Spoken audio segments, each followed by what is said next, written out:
Bulletin की शुरुआत करेंगे भारत और ऑस्ट्रेलिया के बीच तीसरे ओडीआई मैच की, जहां पर ऑस्ट्रेलिया ने भारत को 66 रनों से हरा दिया है। 2-1 से भारत ने सीरीज पर हालांकि कब्जा कर लिया है, लेकिन इस मैच में यानी तीसरे ओडीआई में भारत को 66 रनों से करारी हार मिली है।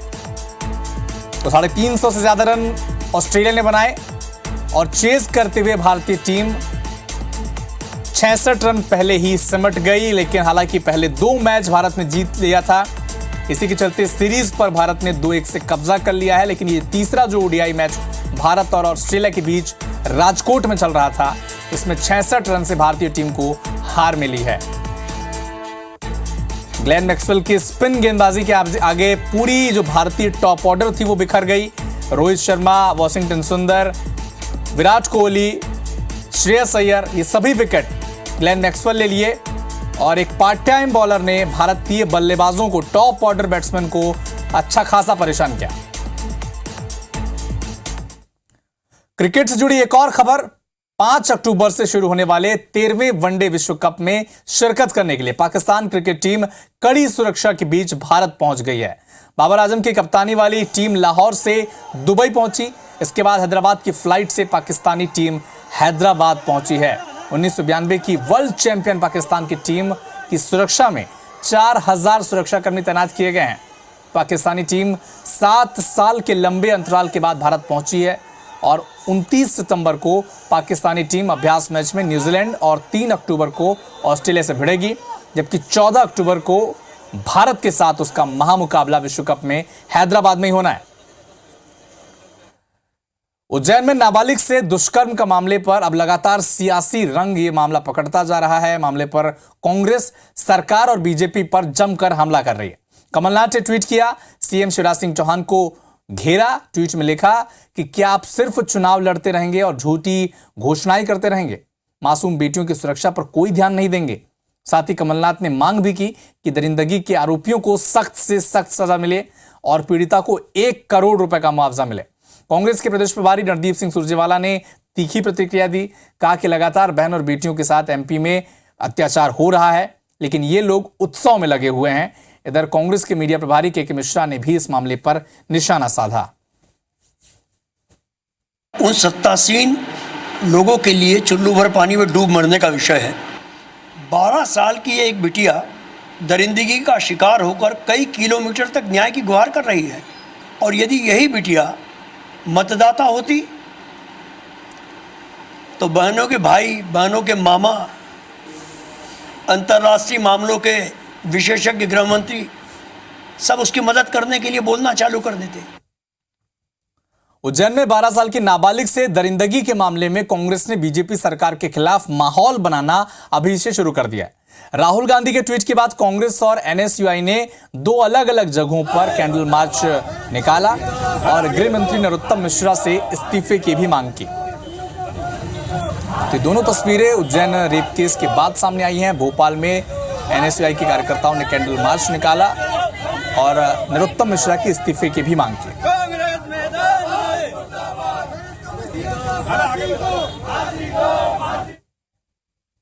मुख्यमंत्री भूपेश बघेल ने आज रायपुर को 1021 करोड़ से ज्यादा के विकास कार्यों की सौगात दी, जिसके तहत शहर के 7 बड़े विकास कार्य होंगे। आने वाले दिनों में रायपुर शहर का कायाकल्प किया जाएगा।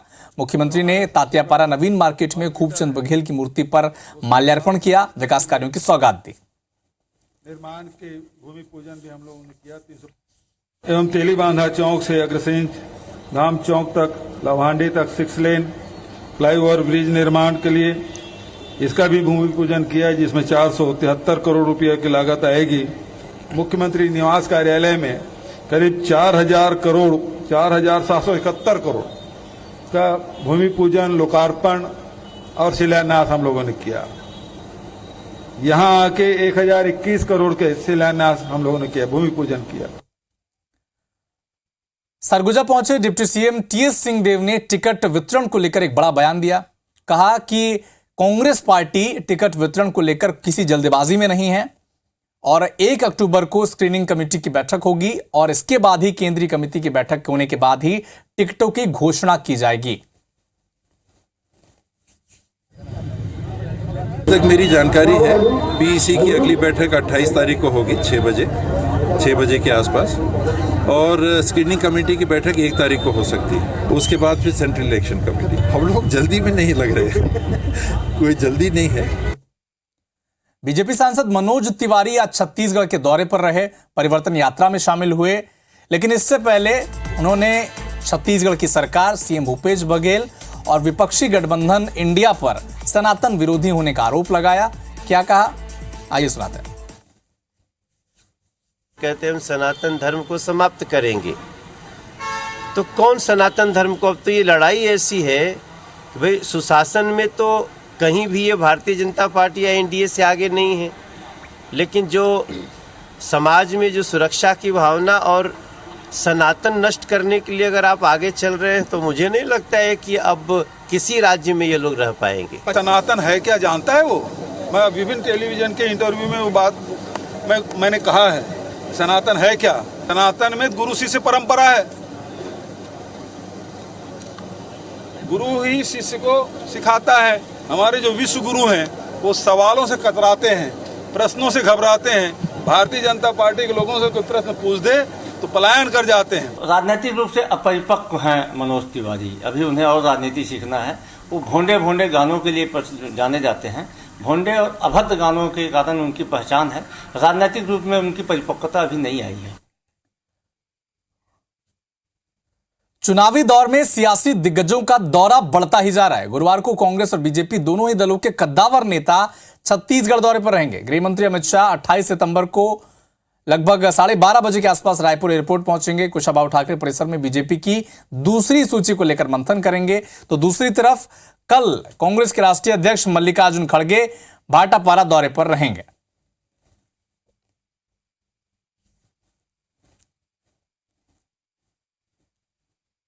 तो कल का दिन छत्तीसगढ़ में 2 बड़े सियासी नेता, बीजेपी की तरफ से अमित शाह तो कांग्रेस की तरफ से मल्लिकार्जुन खड़गे छत्तीसगढ़ दौरे पर रहेंगे।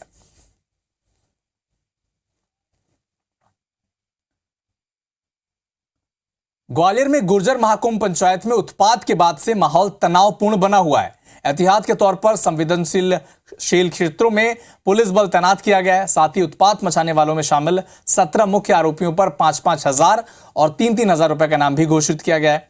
शहर के 6 अलग अलग थानों में 700 से ज्यादा उपद्रवियों के खिलाफ केस दर्ज किया गया है और पकड़ने के लिए पुलिस की 6 टीमें लगाई गई हैं। 35 लोगों को चिन्हित कर 11 आरोपी गिरफ्तार भी किए जा चुके हैं। 11 लोगों को कल हिरासत में लेके जेल भेज दिया है और जो बाकी के कुछ ऐसे मास्टरमाइंड जो पूरे हुड़दंग के पीछे थे, उन लोगों को चिन्हित करके हमने उन पे इनाम 17 लोगों पे एसपी साहब की तरफ से इनाम की उसमें घोषणा हुई है।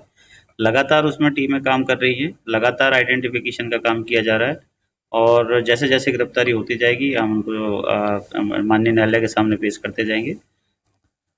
चुनाव से पहले कर्मचारी संगठन एमपी सरकार की मुश्किलें बढ़ा रहे हैं। प्रदेश के एक बार फिर से अनियमित कर्मचारी 12 सूत्री मांगों को लेकर लामबंद हो गए हैं, अनिश्चितकालीन हड़ताल पर चले गए हैं।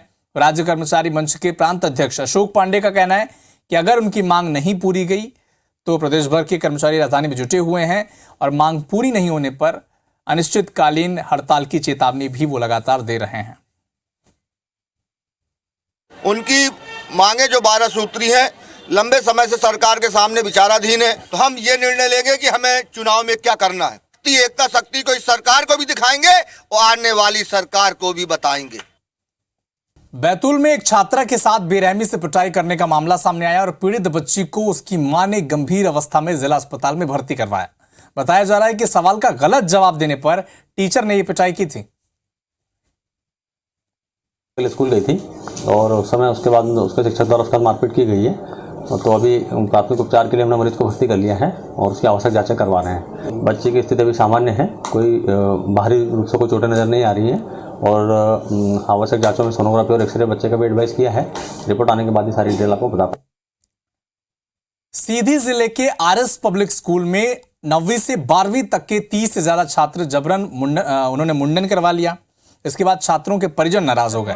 अखिल भारतीय विद्यार्थी परिषद के कार्यकर्ताओं ने इसके खिलाफ प्रदर्शन किया और नायब तहसीलदार को ज्ञापन देकर स्कूल प्रबंधन के खिलाफ कार्रवाई की मांग की। इस मामले में जब स्कूल प्रबंधन से संपर्क करने की कोशिश की गई तो कोई प्रतिक्रिया नहीं मिली, इसीलिए छात्रों और परिजनों के आरोप का दूसरा पक्ष नहीं सामने आ पाया।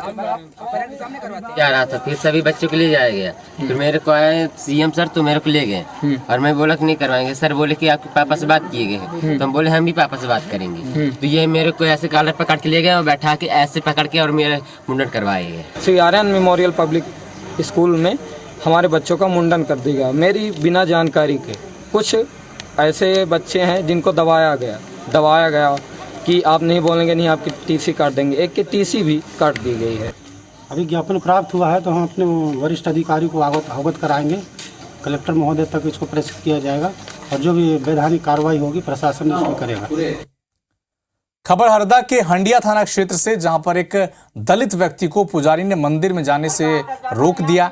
पुजारी का दलित से गाली गलौज करने का वीडियो भी सोशल मीडिया पर वायरल हो रहा है और इस मामले को लेकर अहिरवार समाज के लोगों ने थाने का घेराव किया। 2 लोगों के खिलाफ केस भी दर्ज करवाया है।